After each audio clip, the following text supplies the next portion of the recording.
Hey, what's up guys? Glad you could join me. Welcome to my kitchen. My name is Louis Mancinas, also known as Lou Man. I want to show you guys this new recipe I've been working on. It is a copycat of Chipotle's chicken. Chipotle chicken, I guess you would say. So I combined some of these ingredients and some of the ingredients that they have online to make my meal prep Chipotle chicken. These are most of the ingredients that we'll be using. I have about 5 pounds of chicken. Usually this recipe makes about 2 to 2.5 cups of marinade for the Chipotle chicken. So 1 cup for every 2 to 2.5 pounds of chicken. We have some olive oil, salt. I like the pink Himalayan salt, it's pretty good. I usually use fresh garlic, but for these fast, quick recipes, I usually get the big jar of minced garlic. Chipotle chiles. Make sure you get the one that has the adobo sauce. Don't forget the adobo sauce. Don't forget the adobo sauce. You have the cumin. You have some of this Mrs. Dash Southwest Chipotle seasoning, fresh oregano or minced oregano. Then you have some of this black pepper. It smells really good. This is the strong, good stuff. And then, of course, some chili, ancho chili pepper, and 1 small onion. If you don't have any of the tablespoons or teaspoons, I highly recommend you use them. I got these at Dollar Tree, believe it or not. It came as a whole set. Most of the stuff that I get from Dollar Tree really works as far as kitchen stuff. You don't have to go on Amazon, pay 10, 15 bucks for a set of tablespoons or measuring cups, anything like that. So I'm going to put all this stuff together, put it in Mr. Ninja Mini Blades over here. This is my partner, Mr. Mini Blades. That's what I call him. The reason why his name is Mini Blades, obviously you can see it has a lot of blades where it processes the food. So let's get all this stuff chopped up and let's get it into the blender.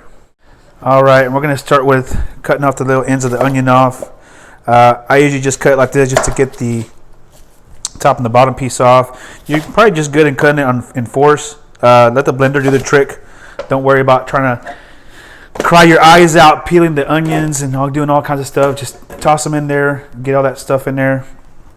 Next, going to do the adobo sauce and the chili peppers. The recipe asks for about 2 tablespoons. I usually just do half. There we go.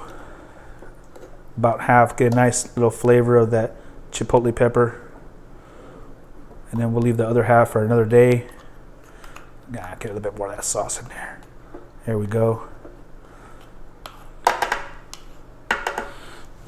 All right.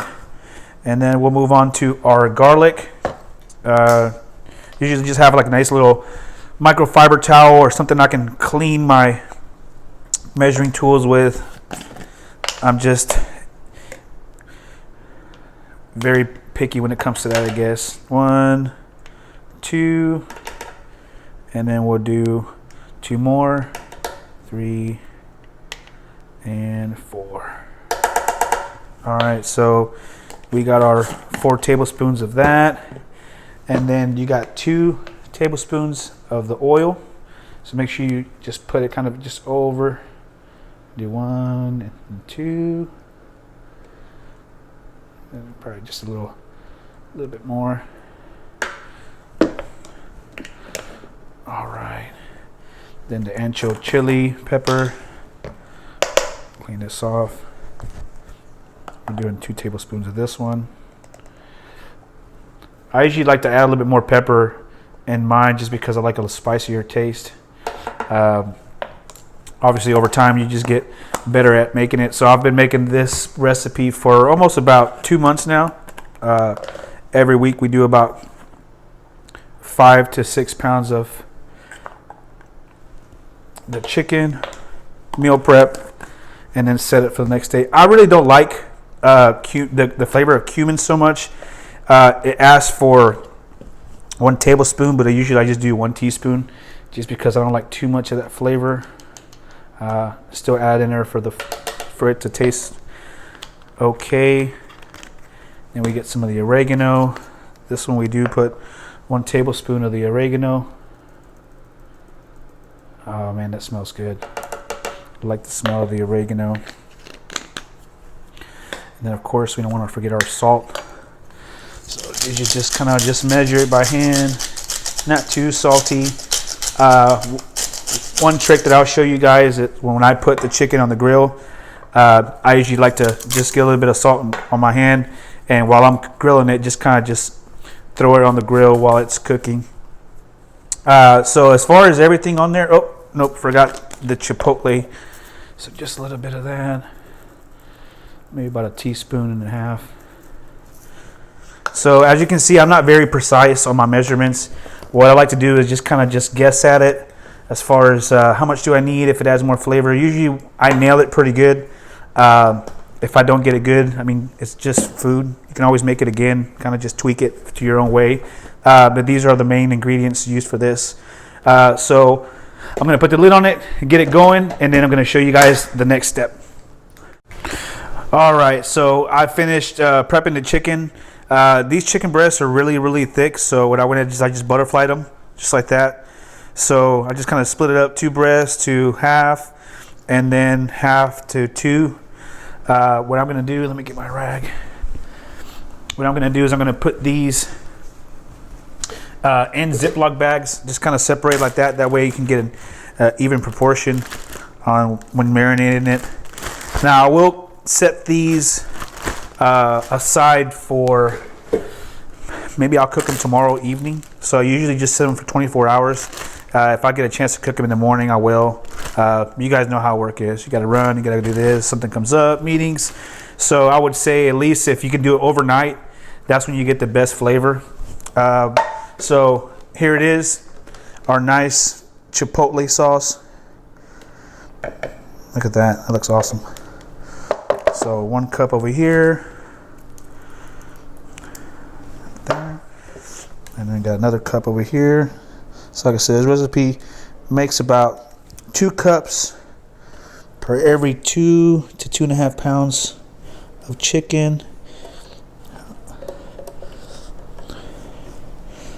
All right, there we go. Clean that up. So I have gotten better at cleaning up after my own mess as I'm cooking. It saves a lot of time and energy on having to clean the whole kitchen after I'm just done cooking. So I clean up as I go. I know my wife appreciates that, so that's a really big mess. And usually just kind of just, you know, you've seen everybody do it, how they kind of just prep it up, just kind of mix it up, make sure all the pieces of chicken get that nice coating. And we'll do the other one.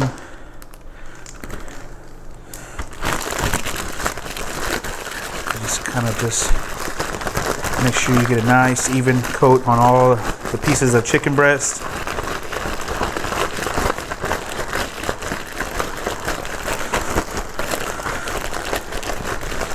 And usually what I do is I put the air in it just to kind of move it around, but then I open it just a little bit to let the air out.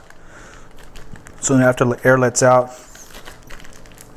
just kind of roll it and seal it, and then that goes in the fridge.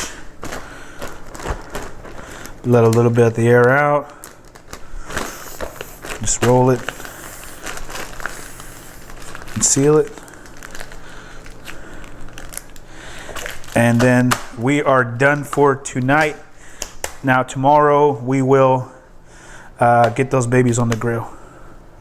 All right, so we got our chicken marinated. We're gonna put these in the fridge, let them sit overnight, and we'll see you tomorrow. And I'll show you how I put these on my master built Gravity Series cooker, and you get to see it sizzle while it cooks. Stay tuned.